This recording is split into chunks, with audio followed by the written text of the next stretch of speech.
Please welcome George Saunders in conversation with Dr. Khoi Lee.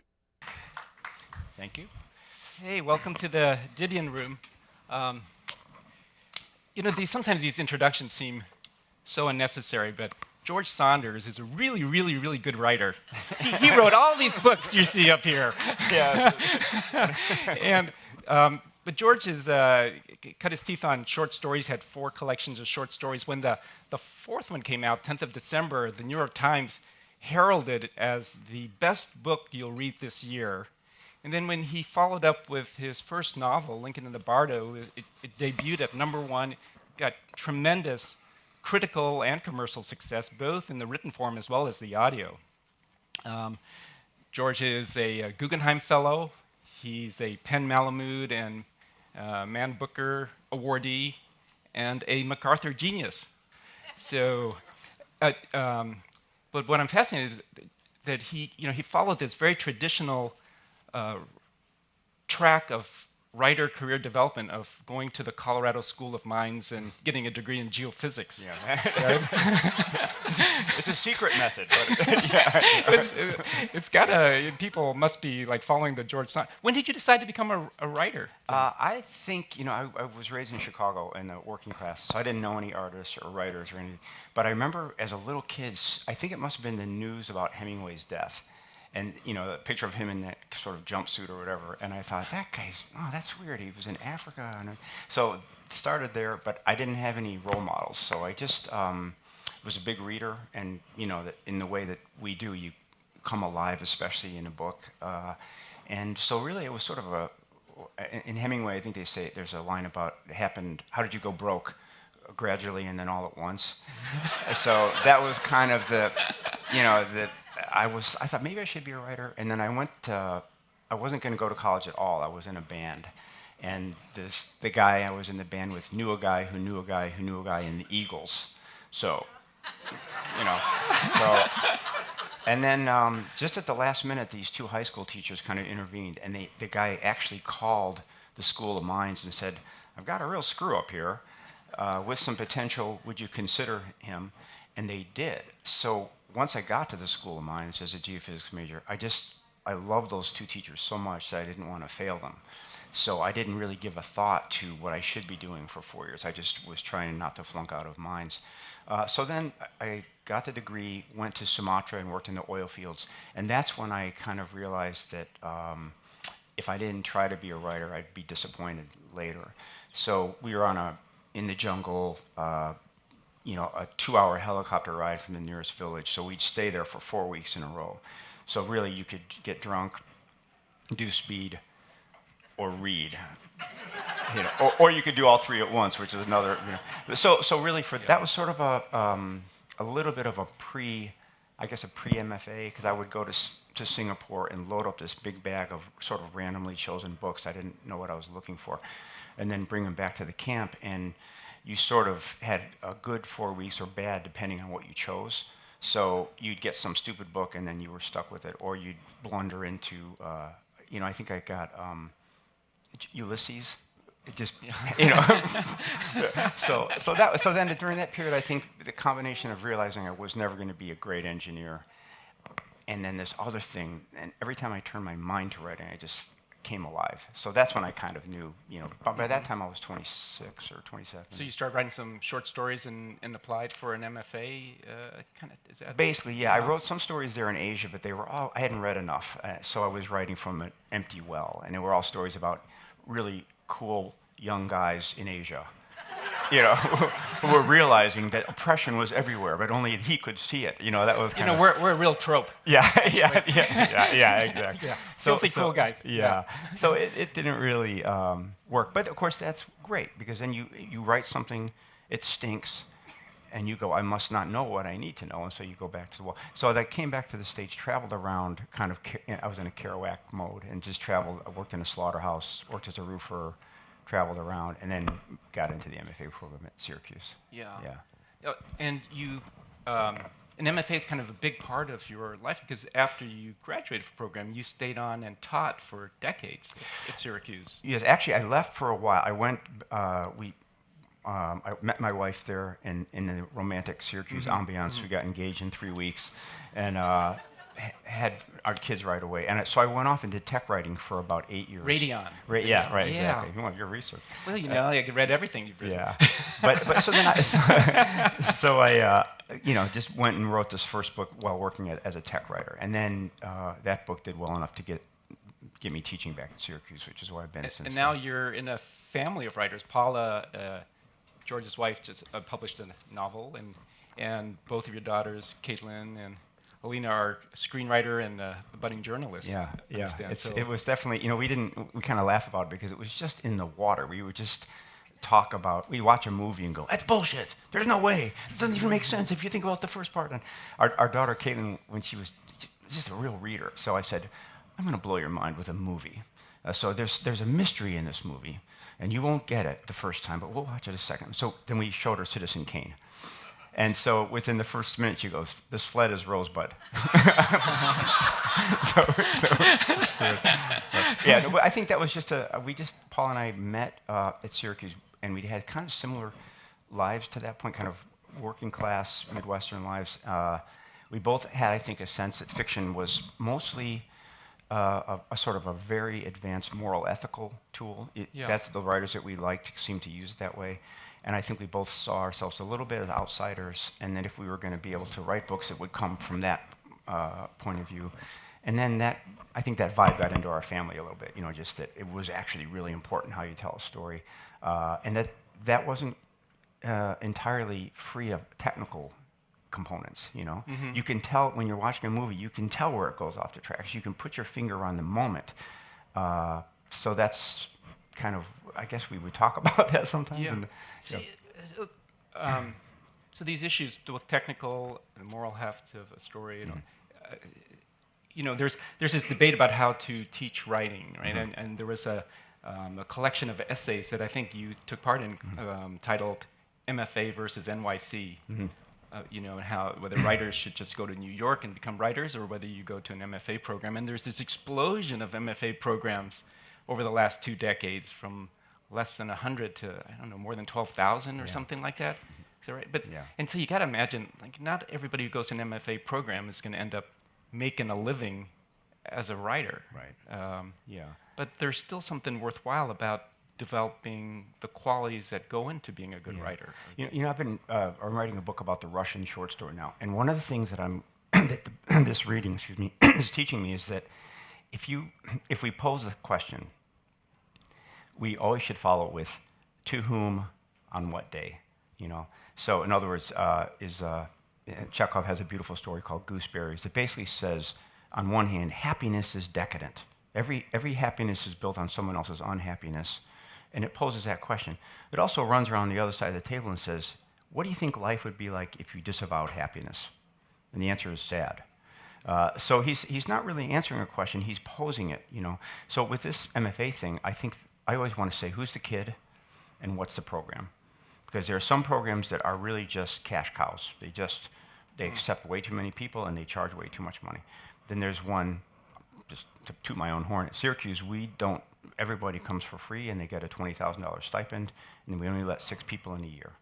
So that, as Linus would say, that's a very sincere pumpkin patch, So I think depending on who, now for me, it was heaven, because I was arrogant and I hadn't read enough, and I thought I could just write a book by charm alone and travel, And then so to get into that environment where everybody was talented and see, talent is just a start. You have to develop the talent for having talent, and then the talent for having your particular talent, which involves a lot of actual, I guess, not quite humiliation, but you have to accept that your gift is not perfect. And you have to learn how to exploit the weaknesses that you have, which is very, psychological work. But I don't think I would have been forced to that conclusion if I hadn't gone to Syracuse. Just to be in a place where someone in one night would name 5 books I'd never read and go home and say, the arrogant part of my mind was saying, I don't need to read that European crap, the working class part. And then the other smart working class part said, maybe you do.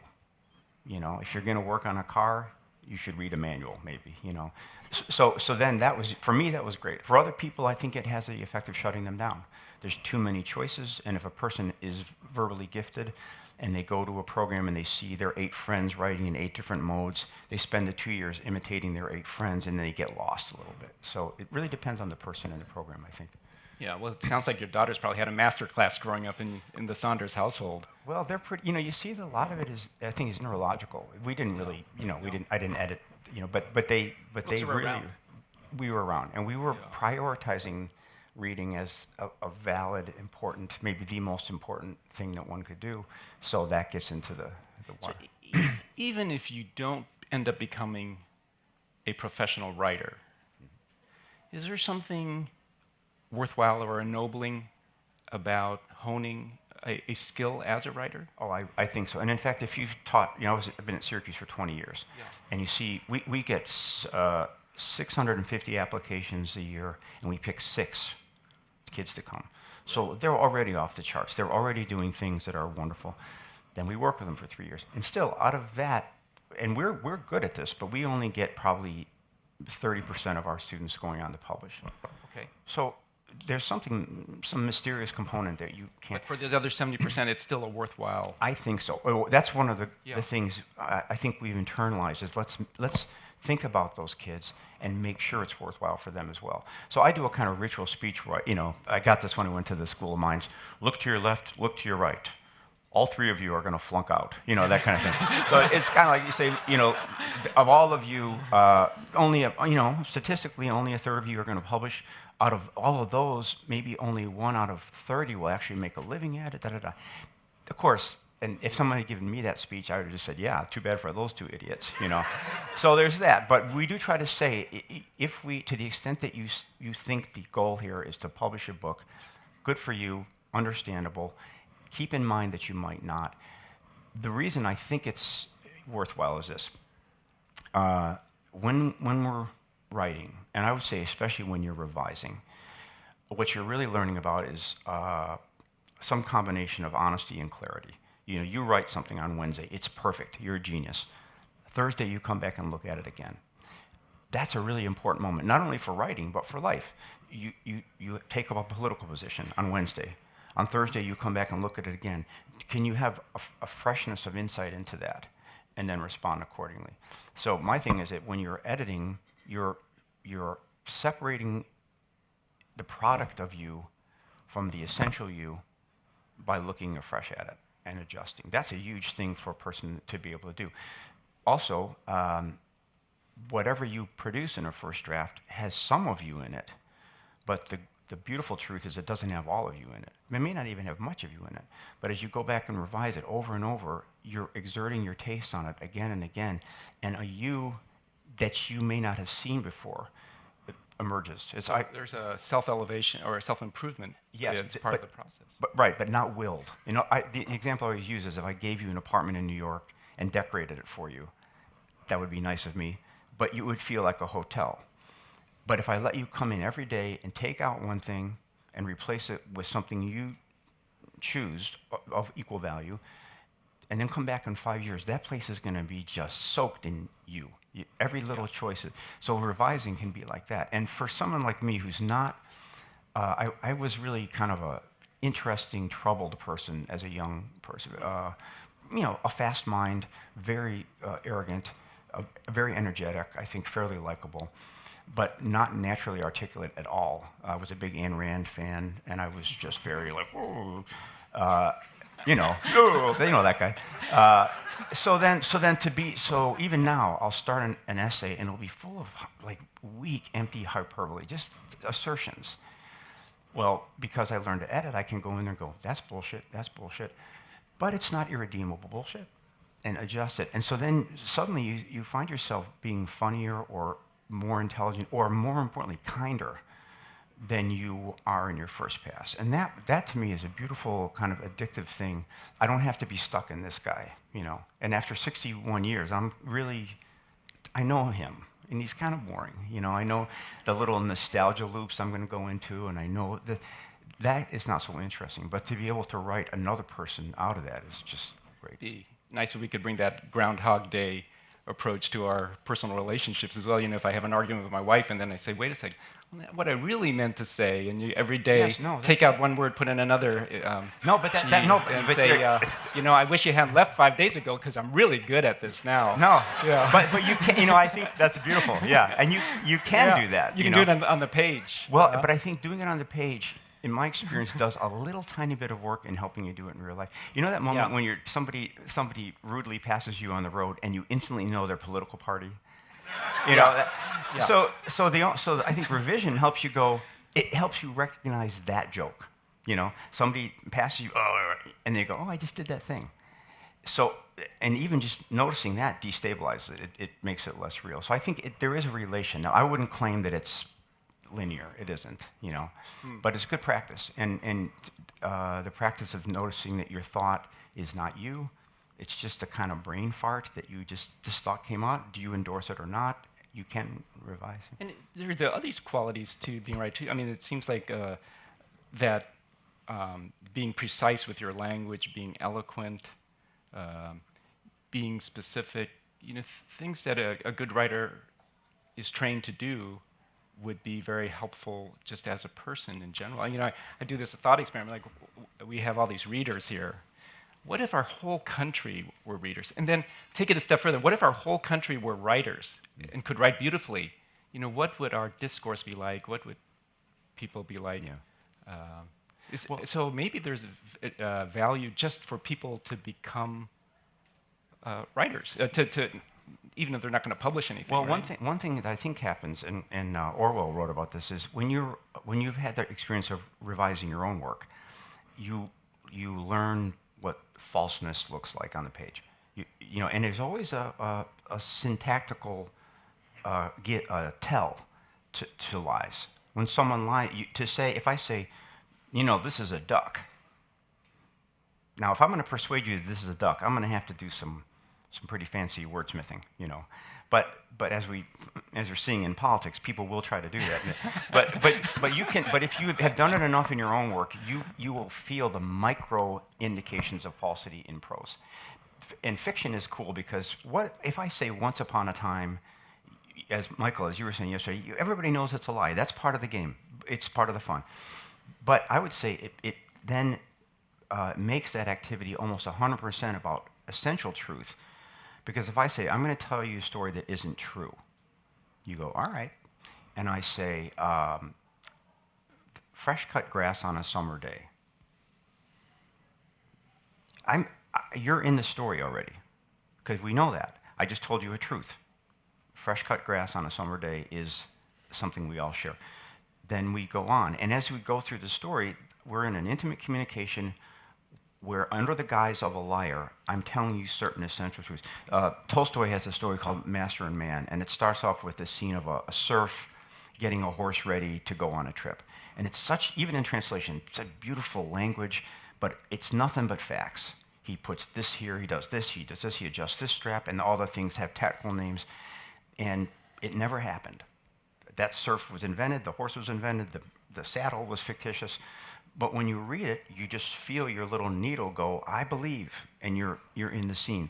So fiction is kind of a rolling referendum on truth because it's not true.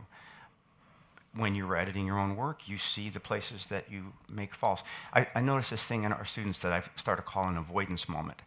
And usually it's a place in a story where either the language goes bad, or there's an inexplicable jump forward or backwards in time, or a spaceship shows up, or something weird like that. And it's always a place where, in the drafting process, the writer isn't ready to make that decision yet. So she puts in basically a to be continued sign that we read as a mistake. There was a story, I can't remember who wrote it, but one of my students wrote a story once where there was a couple, and the sparks between them, it was one of the sexiest made-up relationships in the history of literature.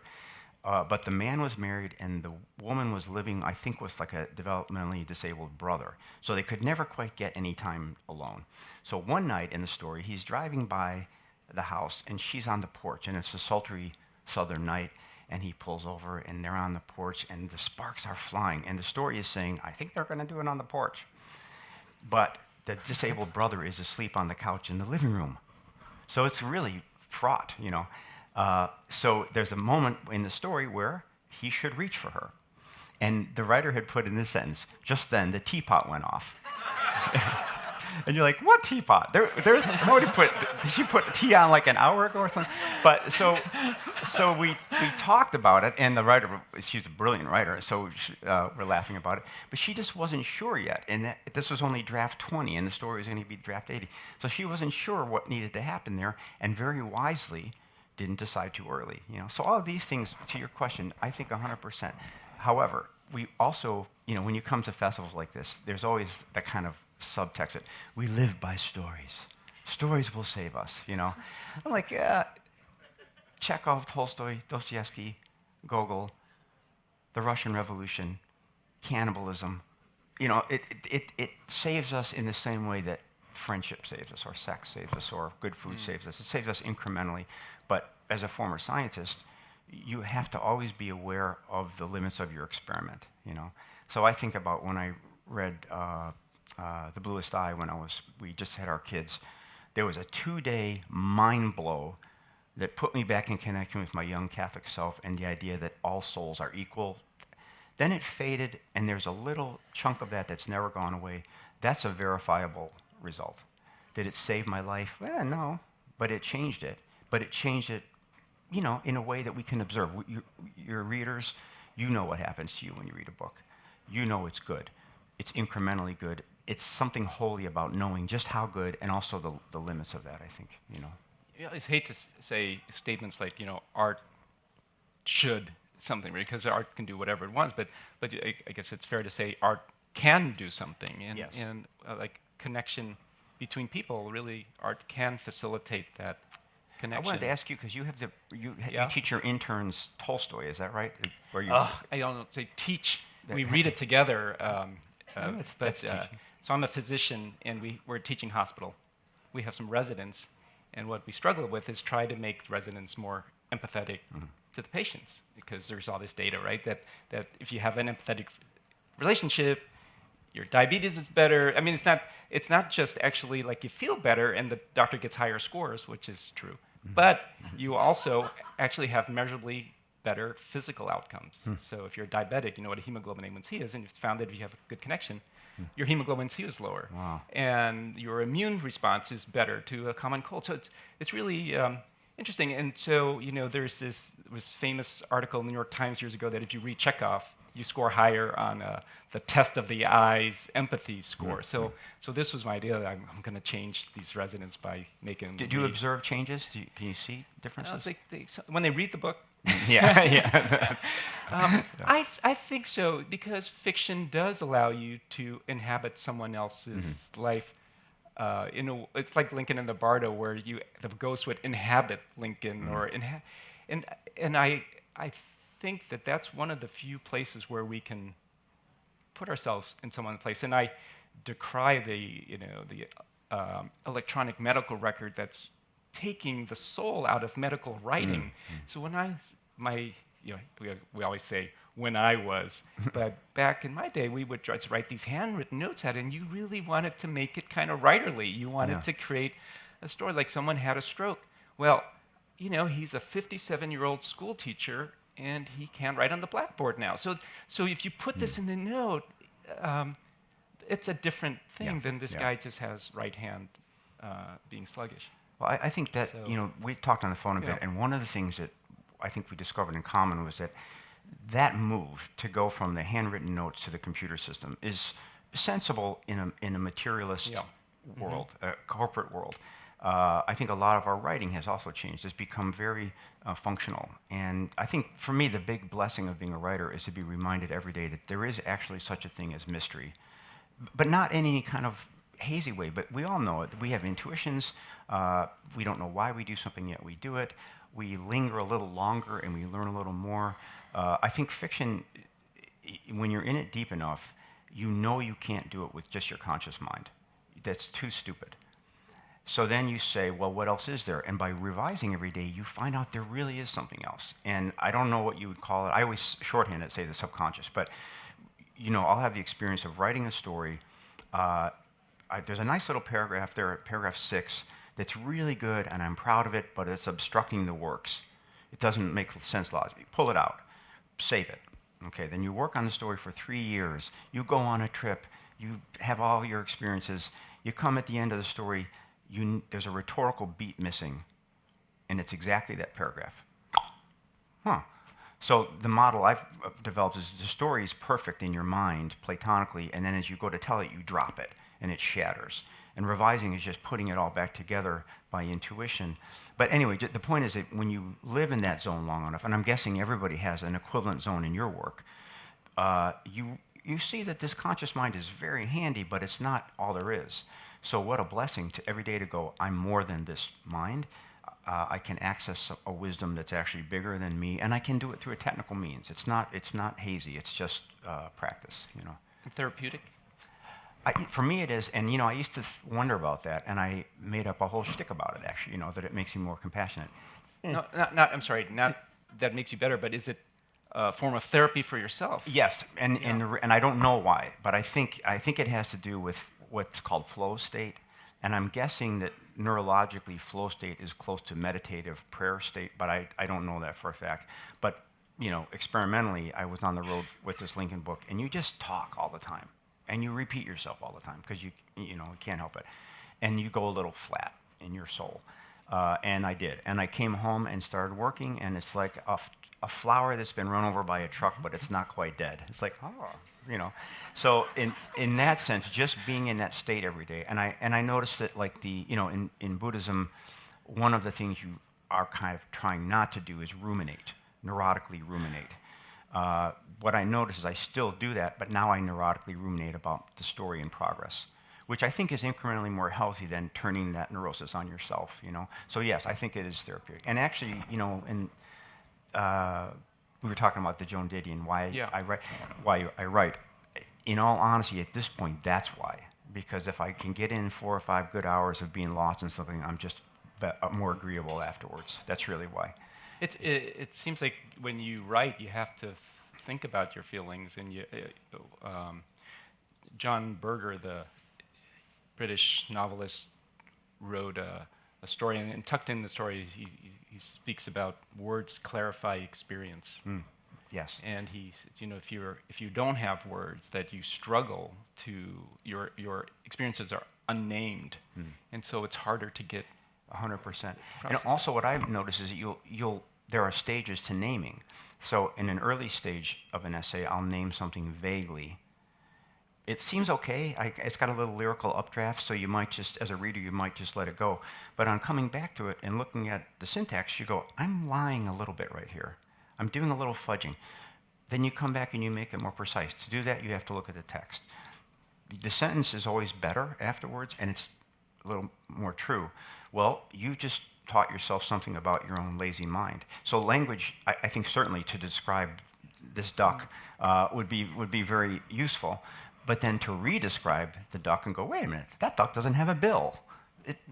Actually, it's a flower. That process is the one that I really love.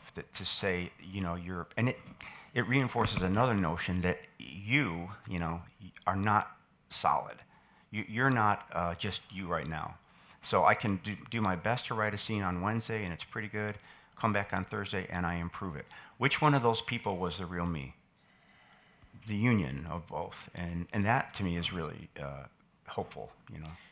But also, it starts even earlier than the writing. It seems like to be a great writer, you have these tremendous powers of observation. That somehow the volume's just turned up on life. The colors are somehow more vivid for someone who's a great writer. There's curiosity about people and about life and ability to see things that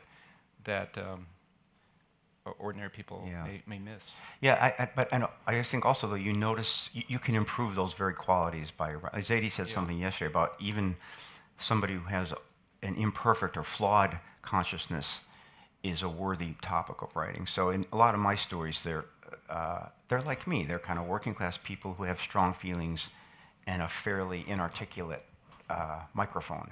Yeah. So, and these are people I grew up with who, you know, every human soul is the same size, let's say, but some of us have crimped openings, you know. So I remember being at pool parties in Chicago, and this friend of my dad's would say, you got fucking moxie.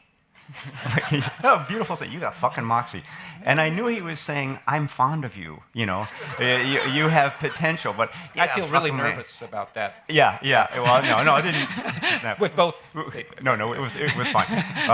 But he would say, you know, but just don't let him fuck with you, you know.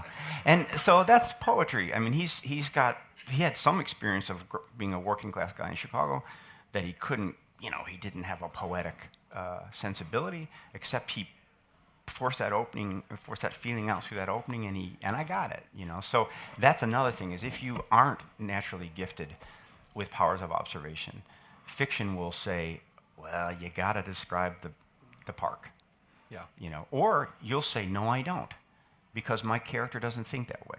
My character doesn't know the names of trees, you know. So you're absolutely right, and then whatever God-given abilities you have of observation and enthusiasm and curiosity, the line-to-line demands will make you declare. You have to say, oh yeah, I don't watch the world closely enough, or I really don't know anything about nature, or I have a certain habit of speech that's unhealthy or something. Yeah. So in that way, it's therapeutic, I'd say. So therapeutic on one hand, but you know, I think of some writers who are so observant, you know, like David Foster Wallace or Virginia Woolf or Anne Sexton, or Sylvia Plath. You see where I'm going with this? I mean, they kind of ended up in a really dark place. These, and you know, I don't know what the rate of suicide is in a general public, and whether it was specific for these gifted writers, or whether it's higher or lower. I can't say, but it didn't. Yeah, I'm not sure. I don't really know about that. I never really had that feeling of. Are you too observant? Is the volume too high sometimes? That's one. You know, one of the things that being off the road for a while has taught me is that I can actually say I don't know. Yeah. I don't know. All right, let's go a different direction. No, I mean, the one thing I will say though is, you know, there is an interesting loop with language, because if you have any taste for sentences, you will teach yourself to describe in ways that are syntactically interesting, which then changes the way you. I used to do an exercise with our kids where we go, if we found ourselves sitting somewhere for a while, I'd say, they hated this actually, but I'd say, look around and then tell me 5 things you notice. And I'd tell them that Hemingway thing about that if you're describing, for example, there's another guy. Yeah, he wasn't exactly a ball of laughs. Yeah. He was fun while he was fun. But anyway, the idea you could sort of, to practice describing something is to get in better relation with language. So, and in your own particular flavor, you know. Wait, when you, so talking about like an empathetic thing when you're reading and making a connection, when you're writing, it must be in spades, like that you're empathizing and feel. So when you wrote Lincoln, did you like spend the rest of the day being like a better person? Did you feel like that? I felt, I mostly, if it was a good day, I felt a little ego buzz, you know. But we lived far away from everybody else, so it didn't really matter. I just go in the yard and feel triumphant for a couple minutes. But no, I mean, I think there is something. You know, what's interesting is you're working on the sentence level. You keep coming to little branch points where you're making decisions, and they're not philosophical and they're not empathetic. They're just technical. Just how is, you know, like the optometrist. Is this better? Is this better? By making those choices, you're making the appearance of empathy, which is empathy. You're saying, on the other hand, you know, or let me think again. That I think is why certain fiction looks empathetic, and the only thing it might do is maybe at some neurological level it trains you in what I think of as on the other hand thinking. So you know, again, in this kind of a setting, or if you're traveling a lot and talking, the point of an interview is to know. Show, don't tell. There you go. You know, or politically, have a political view. You're reading these Russians, you see that actually the state of mind that they enacted was radical ambiguity. They seem to feel that it was a writer's job to feel multiply about everything. So, want to talk immigration? All right. I can be a complete anti-immigration person. Do you have that in you? You do. Close enough for writing purposes. Okay. Do I have an open borders person? Yeah, I do. You have that person. So to me, that's the really lovely thing, because I'm kind of naturally neurotic anyway. Even about things about which I should have really strong feelings, I'm like, oh, I don't know. you know? You That guy just hit me, but I don't want to hurt his feelings, you know? So it's you're drawing from your own experience in your short stories, particularly. A lot of your characters are people who are, just scraping by and really getting squeezed from the top. And you had some years where you were a family of four, and you were kind of struggling to get by initially. Is it important for a writer to have some type of experience to draw upon when they write, or is the power of the imagination enough to put you somewhere? I think it depends on the person. Flannery O'Connor, she just was Flannery O'Connor, We visited her house in Savannah. Has anyone been there? And they told this lovely story that they set up the bathroom. There's the bathtub, and there's 3 couch cushions in the bathtub. And then on the toilet seat, there's a garland of flowers. And they said that when she was little, she was kind of an outcast. And so her mom tried to get her some friends. So she invited friends over, and the first thing Flannery did was set up the bathroom like that, make her friends get in the bathtub, and she sat on the toilet and read them one of her stories. So I think it depends on the person. For me, it was really interesting to be in that situation. I still have a little bit of the technical term is credit card cringe. Where you hand the card over and you're like, and I think the reason it was important was just that for me, I was kind of I was prom king. I was kind of an upbeat person who really loved America because it was so cool, And then to see, that thing has claws, as Terry Eagleton says, capitalism plunders the sensuality of the body. So to be, a well-educated, reasonably likable white guy and be suffering under the weight of capitalism was a good education. Now, why I needed that's another story. But to be in that situation where you're like, okay, so I have this dear little family that I love, I could mess this up. And if I do mess it up, this system is going to run right over me. I've seen it happen. I've seen it happen to people in my family, where as soon as you fall below a certain line, it's something a little embarrassing about it. We don't talk about that. And we were, it wasn't catastrophic, but you could feel it there all the time. So it helps you to draw from that when you completely. And you realize there was a kind of a lovely time where we were down to one car. I was riding my bike to work or the bus, and feeling that, there's politics at work. I was a technical writer with a ponytail, so you're always the first to go, and I could feel it was possible if things went wrong, I could get laid off and all. You feel all those things, and then you realize that actually that's your real material. I think before that I'd been in Asia. Of course, I'd write a book about Asia, in the Hemingway model. I wouldn't write about corporate woods in Rochester, New York, where they have a big sculpture that looks like a huge metallic booger. I wouldn't write about that. But then to be in that situation and go, wait a minute, I'm a human being. There are 12 of us gathered here. There's got to be some stories here because this is the human condition, And it was beautiful, people who were nice to each other.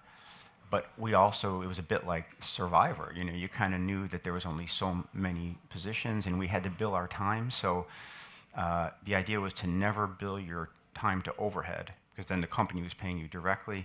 So you'd contrive ways to get on someone else's charge number. So it was really quite beautiful. And well, you've certainly come a long way since then. Yeah. So now you've had all this commercial and critical success and acclaim, and you've done really different kinds of things with your last few books. What's next? Do you have some mountains you want to climb? Yeah, I mean, really, years ago when The Corrections came out, I got to take a walk with Jonathan Franzen, who's a wonderful person, and I asked him a version of that, like, you had this book that's commercially successful, people love it. What do you want to do? And he said, I really am proud of that book, but it's not as kind as I feel. That book isn't as kind as I feel. So for me, I would love to write a book that has some kind of a scale model of good and evil as it actually manifests.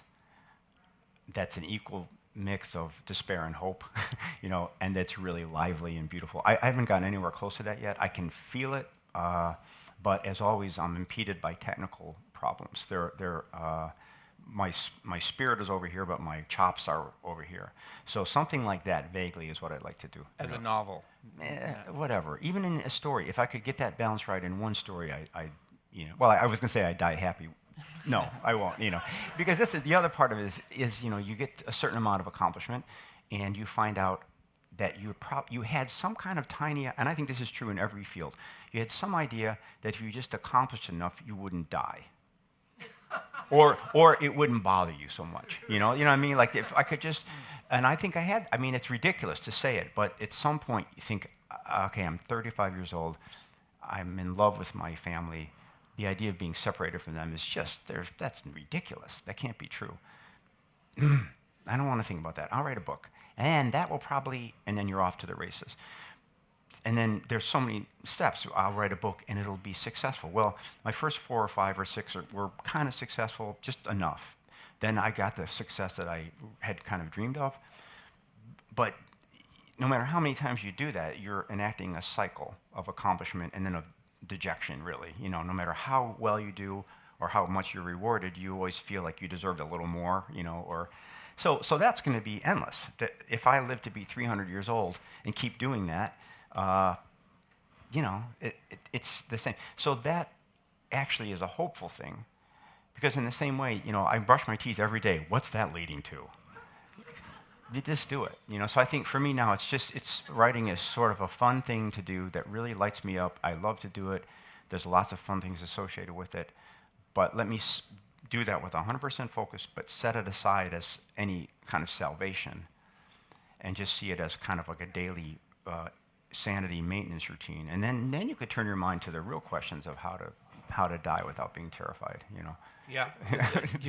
Is death something that you're exploring more in your writing? I've been exploring. I remember as a little kid being in my grandparents' house and hearing them in the next room, and they were probably the ancient age of 58 at that point, and I'm like sitting there and. Somehow into the story figures the fact that there was a real hideous bust of a human head in the closet nearby, and I'm sitting there afraid of that thing in the closet and thinking, they're going to die. They're going to actually die. I can't believe it. I can't believe it. So I think that's something I've been thinking about a long time. Your characters in their books, when they die, they don't really die. You know, they kind of go to this next state that's like a ghost, and the story keeps going on. When I talk to patients of mine and I ask, you know, what is it that you fear? A lot of times what I hear is the fear of no longer existing is the biggest fear that I hear commonly. You think about the first morning without you in it. Yeah. Somehow it doesn't bother them all those years before they were born. Right. Nobody ever really says, you know, geez, I wish I had been there for my parents' wedding or something, you know? Yeah. But this idea of, like, once I've come into existence, that I no longer, it's... you know, again, this Chekhovian idea that two things can simultaneously be true and resonate. So that life is too beautiful to give up. It's too lovely, and it's going to happen, you know. And life is so beautiful for person A at time X, and life is totally unbearable to person Y at time Z. Those two things, neither one is true. They're both true. They co-inform, you know. So I think that's the... I think to be able to live in that moment of ambiguous truth and maybe to do it in a way that feels joyful, I guess would be the goal. I had never done it. I live in one and then am dimly aware of the other and deny it. That's kind of my I like Woody Allen, that thing about I'm not afraid to die. I just don't want to be there when it happens. You know, yeah. Well, thank you so much for coming to do this. George will be out there signing books, and so you can have questions for him. I'm sorry I was so selfish with my questions that I didn't do time for yours, but I'm sure that you have a lot. Well, Thanks very much, George.